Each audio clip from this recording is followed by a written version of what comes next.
విద్యారంగానికి ప్రభుత్వ తొలి ప్రాధాన్యం. నాణ్యమైన విద్యాబోధన కోసం 16,000 టీచర్ పోస్టులు భర్తీ. తల్లిదండ్రులు గర్వపడేలా ఉన్నత స్థాయికి చేరుకోవాలి. భీమిలి ఎమ్మెల్యే గంటా శ్రీనివాసరావు. విద్యారంగానికి కూటమి ప్రభుత్వం పెద్దపీట వేస్తుందని, అందులో భాగంగానే 16,347 టీచర్ పోస్టుల భర్తీ ఫైల్పై ముఖ్యమంత్రి చంద్రబాబు నాయుడు తొలి సంతకం చేశారని భీమిలి ఎమ్మెల్యే గంటా శ్రీనివాసరావు తెలిపారు. విద్యా ప్రమాణాలు మెరుగుపరచడానికి అవసరమైన చర్యలు తీసుకోవడంలో భాగంగానే ఇంటర్ విద్యార్థులకు ఉచిత పుస్తకాల పంపిణీ పథకాన్ని పునరుద్ధరించామని వెల్లడించారు. భీమిలి జూనియర్ కాలేజ్ విద్యార్థులకు సోమవారం ఉచిత టెస్ట్ పుస్తకాలు, నోటు పుస్తకాలను అందించారు. ఈ సందర్భంగా ఆయన మాట్లాడుతూ రాష్ట్రంలో 2 లక్షల మంది విద్యార్థులకు ఉచిత పుస్తకాలను అందిస్తున్నామని, వైసీపీ ప్రభుత్వం అర్ధాంతరంగా నిలిపివేసిన ఈ పథకాన్ని విద్యాశాఖ మంత్రి నారా లోకేష్ చొరవతో తిరిగి అమలు చేస్తున్నామని పేర్కొన్నారు. అలాగే ఆర్ఐఓ గారు, ఇతర అధికారులు, అనధికారులు అందరికి కూడా హృదయపూర్వకంగా ధన్యవాదాలు, నమస్కారాలు, అభినందనలు తెలియజేసుకుంటా ఉన్నాను. మామూలుగా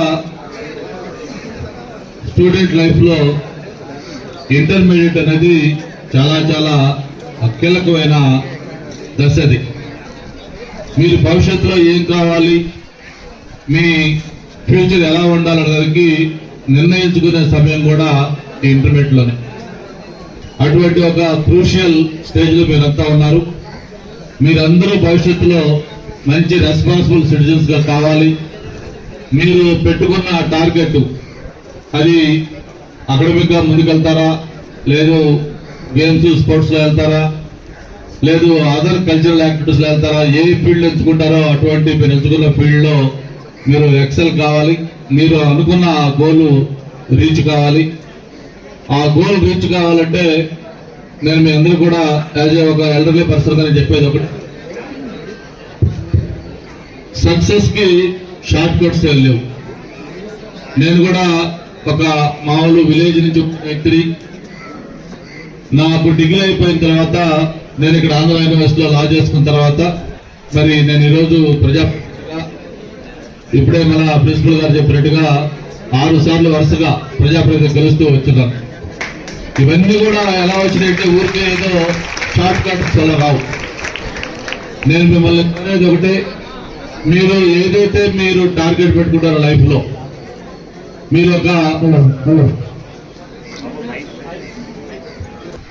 మీరు లైఫ్లో ఏదైతే టార్గెట్ పెట్టుకుంటారో ఆ టార్గెట్ రీచ్ కావడం కోసం ఉన్న ఆల్టర్నేటివ్ ఇదేంటంటే only hard work.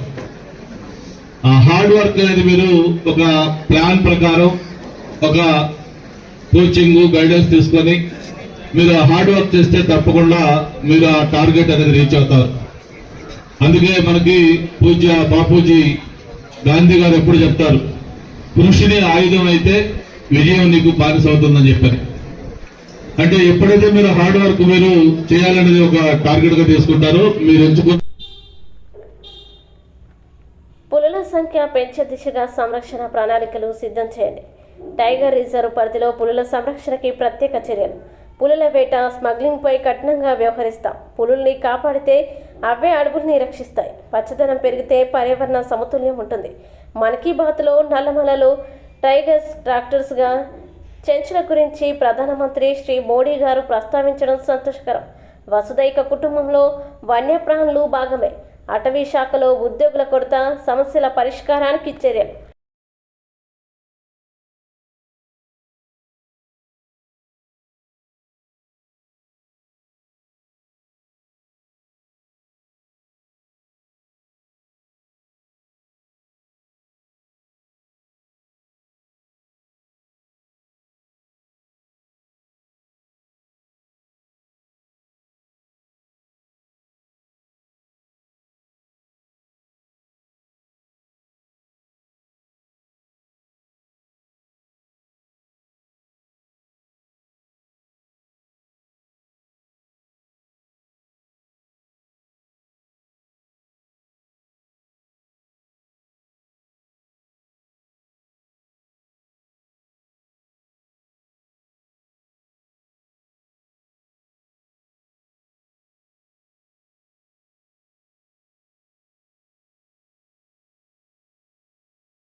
TDP polit bureau సభ్యుడు వర్లరామయ్య మరోసారి వైఎస్ఆర్సీపీపై ఆ పార్టీ అధినేత వైఎస్ జగన్పై మండిపడ్డారు. అధికారం ఉన్నప్పుడు జగన్ ఇంత గగ్గోలు పెట్టలేదని, నేడు ఏం చేసైనా పోగొట్టుకున్న అధికారం పొందాలని అతిగా ఆవేశపడుతున్నాడని మండిపడ్డారు. 31 రాజకీయ హత్యలు అని, అబద్ధాలు చెప్పడం అవగాహన లేని మాటలు అని ఆగ్రహం వ్యక్తం చేశారు. 31 రాజకీయ హత్యలు ఎక్కడ జరిగాయో ధైర్యం ఉంటే పేర్లు చెప్పాలని ఆయన నిలదీశారు. త్వరలోనే కొత్త ల్యాండ్ పాస్ పుస్తకాల పంపిణీ చేయనున్నట్లు మంత్రి పార్టీ నుంచి గెలవటం, ప్రతిపక్ష హోదాకు కూడా నోచుకోలేకపోవటం, ప్రతిపక్ష హోదా కావాలని ఆయన ఆందోళన చేయటం మనందరికీ తెలుసు. కానీ ఆయన అధికారంలో ఉన్నప్పుడు ఇంత గగ్గోలు పెట్టలేదు, ఇంత ఆందోళన చేయలేదు, ఇంత ఉత్సాహంగా లేడు. అధికారం పోయిన తర్వాత 15-20 రోజులకే యాక్టివ్ అయిపోయాడు మనిషి.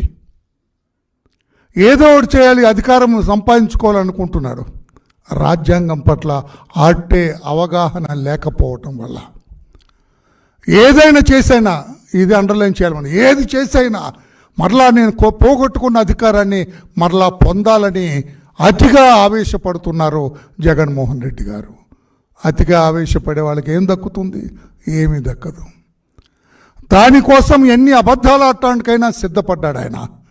లేకపోతే జగన్మోహన్ రెడ్డి గారు, మిమ్మల్ని అడుగుతున్నా నేను, 31 రాజకీయ హత్యలు జరిగాయా చంద్రబాబు గారు ముఖ్యమంత్రి అయిన తర్వాత, మీరు అధికారాన్ని కోల్పోయిన తర్వాత? ఇది అబద్ధం కాదు.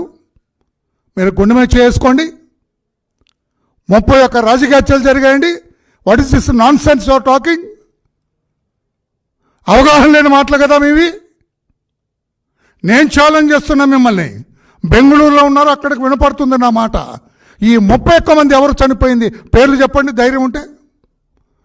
ఎక్కడ జరిగినాయి ఈ 31 రాజకీయ హత్యలు? ధైర్యం ఉంటే పేర్లు చెప్పండి. ఏ ఊళ్ళో జరిగినాయి రాజకీయ హత్యలు? ధైర్యం ఉంటే మీరు చెప్పండి. ఏమీ లేకుండా ఊరికే అవినీతి సంపాదన డబ్బులు ఉన్నాయని ఎగేసుకుపోతారా ఢిల్లీకి? అసలు మీ తల్లిదండ్రులు మీకు తప్పుడు పేరు పెట్టారు. జగన్మోహన్ రెడ్డి అని కాదు, గోబెల్స్ రెడ్డి అని పెట్టాలి నీకు. YS Goebbels Reddy. అంత గోబెల్స్ ప్రచారం చేస్తారా? సరిగా నెల కూడా కాలేదు చంద్రబాబు నాయుడు గారు ముఖ్యమంత్రి అయి. ఇంకా పూర్తిగా ప్రభుత్వం కూడా ఇంకా పూర్తిగా సెటిల్ అవ్వలేదు. ఏ ప్రాంతంలో ఏ అధికారులు ఉండాలేదు కూడా సెటిల్ అవ్వలేదు. మీరు ఎగేసుకొని ఢిల్లీ వెళ్ళి ఏదో చేయాలని చూస్తారు. ఆభాసు పాలైనారు. మీరు చెప్పింది ఎవరూ నమ్మలేదు. మీ గోబెల్స్ ప్రచారం ఎవరూ నమ్మలేదని చెప్పి కూడా నేను తెలిపారు. ఆ పాస్ పుస్తకాల్లో కొత్తగా క్యూఆర్ కోడ్ని ముద్రించి పంపిణీ చేయనున్నట్లు ఆయన చెప్పారు. ఇందుకోసం 20 కోట్ల రూపాయల వరకు ప్రభుత్వం ఖర్చు చేయనున్నట్లు మంత్రి వెల్లడించారు. రిజిస్ట్రేషన్ల మీద సమీక్ష జరిగింది. ఎందుకంటే ఈ రాష్ట్రంలో మనం చూస్తూ ఉన్నాం, ఎక్కడికి వెళ్ళినా కూడా ఎన్ని గ్రీవెన్స్ చూసినా కూడా 80% గ్రీవెన్స్ కేవలం భూ సమస్యలపైనే మనకు వస్తూ ఉన్నాయి. గత 5 సంవత్సరాల పరిపాలకులు భూమిని అడ్డుపట్టుకుని వారు అనువాయులు సంపాదించుకోవాల్సిన విధంగా ప్రణాళికలు రచించుకుని ఎలాగైతే ముందుకెళ్లారో మనం చూసాం. అందుకనే గౌరవ ముఖ్యమంత్రి గారు ఈరోజు సమీక్షించడం, కొన్ని నిర్ణయాలు సూచనలు చేయటం, రాబోయే రోజుల్లో ప్రజలకు ఒక మంచి పరిపాలన భాగంగా వారి హక్కులు వారు కల్పించే విధంగా ఒక ఇంటరాక్టివ్ మీటింగ్ కూడా ఏర్పాటు చేయడం జరిగింది. ఎందుకంటే తప్పకుండా రెవెన్యూ విషయంలో ప్రక్షాళన జరగాలి. ముందుగా అధికారులకి కూడా కొద్దిగా బాధ్యతతో పాటు భయం కూడా ఉండాల్సిన పరిస్థితి. ఎందుకంటే మనం చూసాం మదనపల్లి ఫైల్స్ ఎంత దారుణంగా ఒక రాజకీయ నాయకుడి చేతిలో అధికారులు కీలుబొమ్మలుగా ఉండి రెవెన్యూ కార్యాలయంలోనే భద్రత లేకుండా పోయినటువంటి పరిస్థితి. గౌరవ స్పెషల్ మా సెక్రటరీ గారు మదనపల్లి వెళ్ళటం, అక్కడే 3 రోజులు ఉంటాం, దీనిపైన పూర్తి అధ్యయనం చేయటం, ఆ రిపోర్ట్ కూడా ఈరోజే గౌరవ ముఖ్యమంత్రి గారు కూడా ఇవ్వడం జరిగింది. వారు మదనపల్లి వెళ్ళినప్పుడు తండోపతండాలుగా ప్రజలు వచ్చి వారికి జరిగిన అన్యాయం గురించి కూడా చెప్పారు. ఆ విషయం కూడా వారు పూర్తిగా వివరించారు. ఇమ్మీడియట్ యాక్షన్తో ఇద్దరు ఆర్డీఓల్ని, గతంలో పనిచేసినటువంటి ఆర్డీఓ, ప్రస్తుతం ఉన్నటువంటి ఆర్డీఓ హరిప్రసాద్, గతంలో చేసినటువంటి ఆర్డీఓ మురళి, సీనియర్ అసిస్టెంట్ గౌతమ్ని కూడా సస్పెండ్ చేస్తూ ఆదేశాలు కూడా ఇవ్వడం జరిగింది. ఎందుకంటే ఈ రాష్ట్రంలో ల్యాండ్కి సంబంధించినటువంటి అంశాలే అతిపెద్ద సమస్యగా ఉన్నాయి. గత 5 సంవత్సరాల్లో అసైన్డ్ ల్యాండ్ అని చెప్పేసి ఒక విధానం తీసుకొచ్చారు. అసలు అది ఎవరు అసైన్ అయిన తర్వాత ఎవరు కొన్నారు, ఎక్కడి నుంచి ఎక్కడ చేతులు మారింది, ఎవరు రిజిస్టర్ అయింది, ఇట్లన్నిటిపైన కూడా తప్పకుండా అధ్యయనం చేసి మళ్ళా వచ్చే వారం కూడా పూర్తి వివరాలతో కూడా రమ్మని చెప్పేసి మా స్పెషల్ చీఫ్ సెక్రటరీ గారికి, మాకు కూడా గౌరవ ముఖ్యమంత్రి గారు చెప్పడం జరిగింది. అలాగే ఎన్ని 22A పెట్టారు, ఎన్ని తీసేశారు, దాని ద్వారా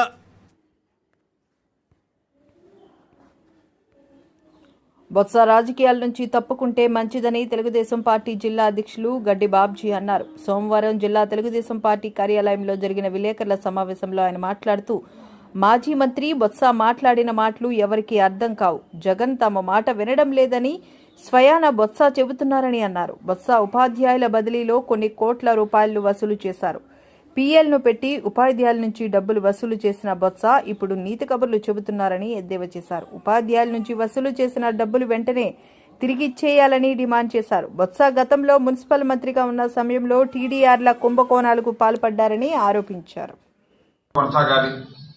ఉదాహరణకి ఈవేళ అతను చేసే పనులు చెప్తాం. ముఖ్యంగా టీచర్స్ ట్రాన్స్ఫర్స్ ఉన్నాయి, తీసుకోండి. మీరు కొన్ని కోట్ల రూపాయలు డబ్బులు దండేసి ఇంకెవడూ అడగలే మమ్మల్ని, ఈ ట్రాన్స్ఫర్లు మనం చేసేసి చేతుల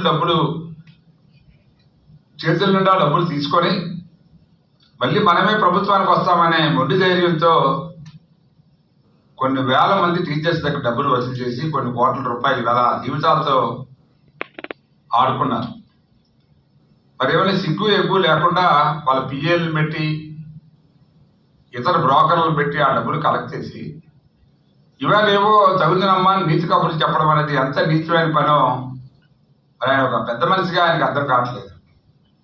మరి ఈవేళ ఒక్కొక్కరి దగ్గర 5 లక్షలు 6 లక్షలు కూడా ట్రాన్స్ఫర్ వసూలు చేసి, పాపం టీచర్స్ ఏమిటంటే ఎంతో దూరంలో ఉన్నాం, చాలా ఏజెన్సీ ప్రాంతాల్లో ఉన్నాం, కిందకు వస్తే ఏదైనా కొంచెం సుఖం ఉంటుందని చెప్పి ఎక్కడో అప్పో చేసి ఆ డబ్బులు ఇస్తే నిమ్మక నీరెత్తినట్లు వాళ్ళు వెళ్ళి ఆ మీడియాటర్స్ కానీ డబ్బులు వసూలు చేసిన పెద్ద మనుషులు అడిగితే ఇప్పుడు మేమేం చేస్తాం, ప్రభుత్వం లేదు కదా అని చెప్పడం ఎంత సిగ్గుచేటు.